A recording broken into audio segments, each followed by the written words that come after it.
আসসালামু আলাইকুম।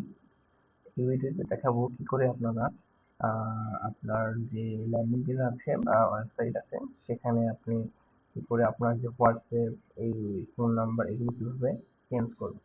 তো এটা একদমই যে আপনার যে ল্যান্ডিং পেজে আপনি চেঞ্জ করতে চান, যেমন এই ল্যান্ডিং পেজে আপনি এই হোয়াটসঅ্যাপটা যদি চেঞ্জ করতে চান, তাহলে এই ল্যান্ডিং পেজের যে ড্যাশবোর্ড আছে বা আপনার ব্যাকএন্ড আছে সেখানে লগ ইন করে নিতে হবে। তো আমি এই যে লগ ইন করে নিয়েছি। এই লগ ইন করার পর আমি জাস্ট নিচে যদি আসি, নিচে যে চ্যাটি নামের যে অপশনটা আছে এটার ড্যাশবোর্ডে চলে যাব।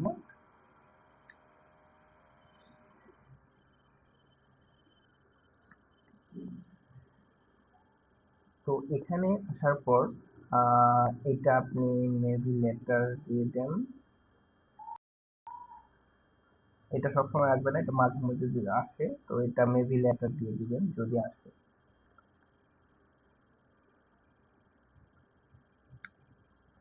আচ্ছা, আপনার এই যে চ্যাটির ড্যাশবোর্ডে আসার পর এই যে এই অপশনটা আসবে।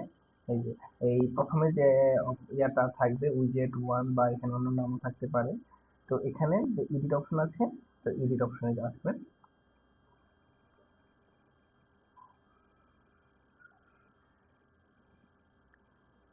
আচ্ছা, এখানে এডিট অপশনে আসার পর দেখেন এই যে এখানে আপনার প্রত্যেকটা অপশন চলে এসেছে। ফোন নাম্বার আপনি চেঞ্জ করতে পারবেন, মেসেঞ্জার লিঙ্ক চেঞ্জ করতে পারবেন, হোয়াটসঅ্যাপ নাম্বার। তো আমি এখান থেকে যেহেতু হোয়াটসঅ্যাপ নাম্বারটা চেঞ্জ করবো, আমি জাস্ট আচ্ছা এইখান থেকে জাস্ট এই যে নাম্বারটা জাস্ট কেটে দিলাম, +88। এটা এটা থাকুক। +88 বাদে যে নাম্বারটা ছিল সেটা আমি কেটে দিলাম। কেটে দেওয়ার পর এখন আমি যে আমার নাম্বারটা নিউ হোয়াটসঅ্যাপ নাম্বারটা পেস্ট করব। এই যে হয়ে গেছে। এখন জাস্ট আপনি এই যে সেভ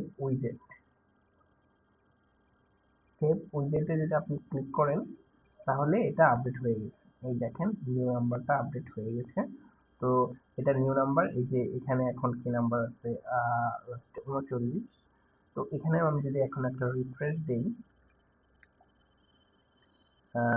এই ওয়ার্ডপ্রেসে যতগুলো আপনার ইয়ে আছে, ল্যাঙ্গুয়েজ আছে, সবখানে কিন্তু চেঞ্জ হয়ে যাবে। এই যে দেখেন এখন আমি যে হোভার করলে এই যে 36 লাস্টে এই নাম্বারটা হোয়াটসঅ্যাপ নাম্বার চেঞ্জ হয়ে যাবে। আসসালামু আলাইকুম।